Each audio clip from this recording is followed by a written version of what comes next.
gonna be a cluster of people today again because that event is still going on for that Pokemon game. And yeah, I can already see it. Although one funny thing is this thing's supposed to encourage people to get out and walk, but you often see people driving their cars from place to place. I don't know, time to play though. Gotta finish my martial arts first.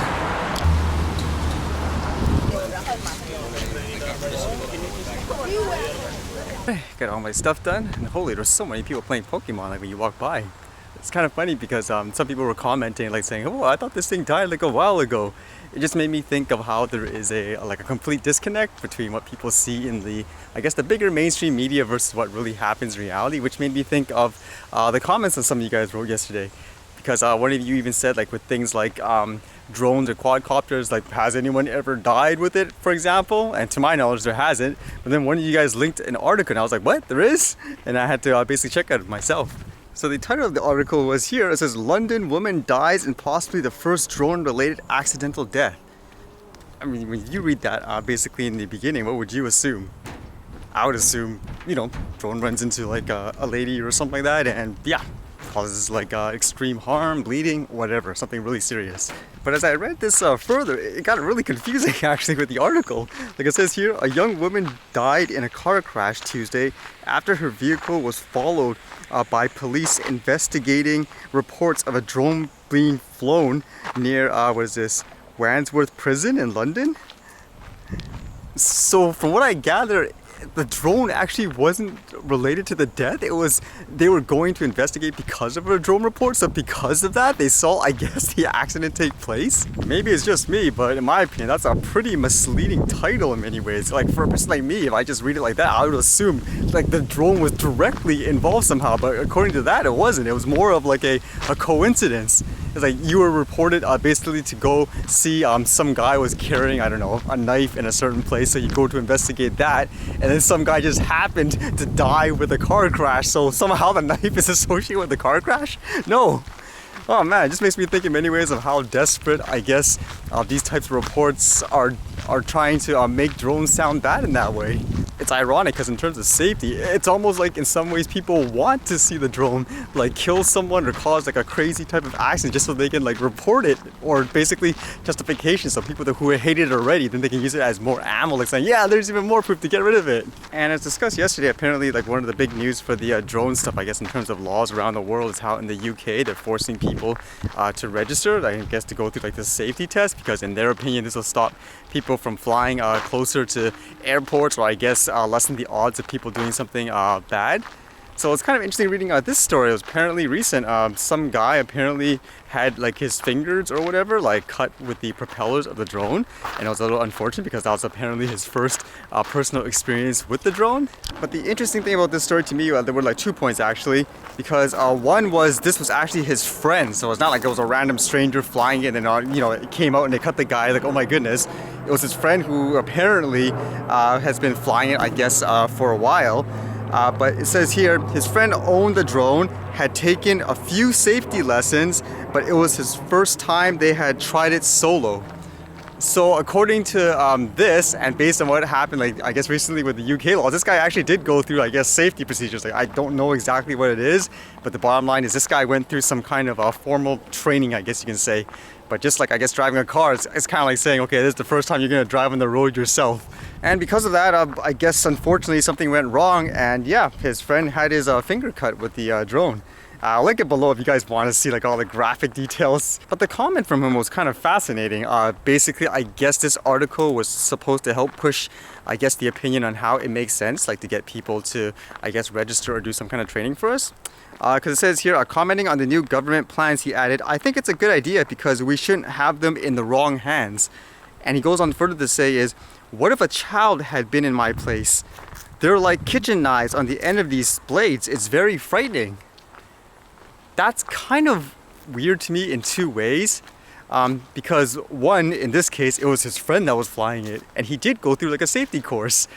So in my opinion, that was just one of those like things happen. At the same time, like you talk about like knives and kids being around them, it makes me think like, well, why don't you like ban knives in general too? Like just generally speaking, or why don't you have everyone have to take some kind of safety course in order to use a knife? Because to my knowledge, there's actually no rule in terms of a kid or whatever, like to hold a knife. Like maybe they're helping, I don't know, the parents cut something in the kitchen, like for food and stuff like that. But yeah, so in my opinion, that's kind of ironic in some ways when people say that, like here, like, yeah, it's okay for the kid to hold the knife at the drone. Heck no, man. Like, just as an example. Again, it just made me think there just needs to be more common sense with this stuff like regulations and all that. Because even I said before, it's not even so much about weight.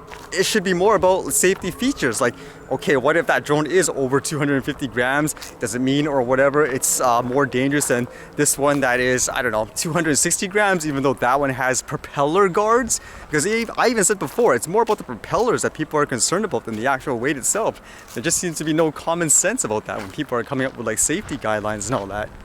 And the other thing I was thinking of is how the notion of a knowledge test means like things are going to be safer. I mean, like even here in Canada with the proposal, to my understanding, they don't even have like an actual curriculum like, to present. Like, so how do you know it's going to be safer? Like when people do this quote knowledge test, like what's in there?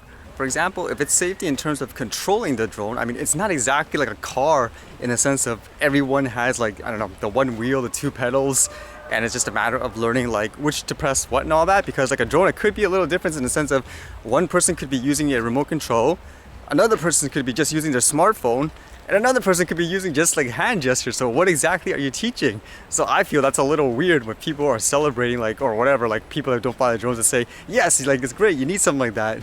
Speaking for myself, I'd like to know a little bit of what the plans are. Otherwise, it's kind of like saying, I'm going to give you a tax cut, but you don't actually tell me what the actual plan is.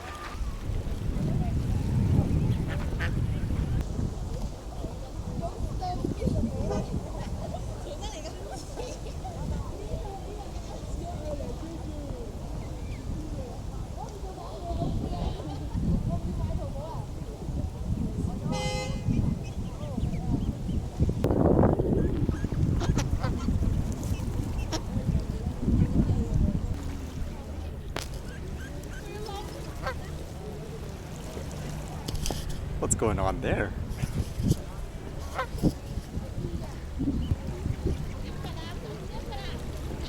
It's kind of funny how that duck saw the other ducks as a threat, but someone like me, a lot larger, wasn't. It is kind of funny how like a little tiny duck can even recognize like what's a threat and what's not, even regardless of things like the size and all that. In my experience, the animals here, they're not afraid of the drone in general or people. It's just when you make like sudden moves and all that. Yet here we are, we have full-grown adults and all that are so terrified by it. Let's see if we can get some quick flight in. It's really bright today.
Okay, that was a little odd. I was like, what is all this? Like, as I was just getting the scenery, I was like, it looks like a huge crowd or something like that.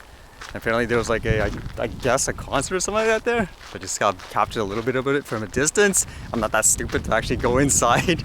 Oh, the funny thing about that is because people are always concerned with privacies and drones, like how it gets such close shots of you. Like, that's typically what people get when they get like a drone shot. You're like just little tiny little dot, like you can't even tell anything.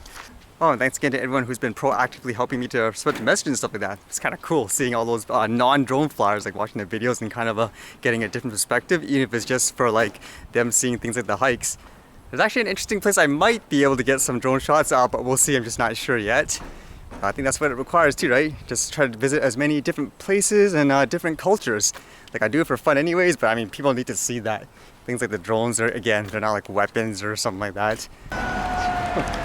Alright, let's end the day with some fun. Why not?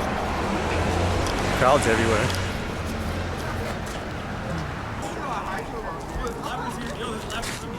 I got one legendary today, the other one ran away. That's all for good fun. Anyway, see you guys later.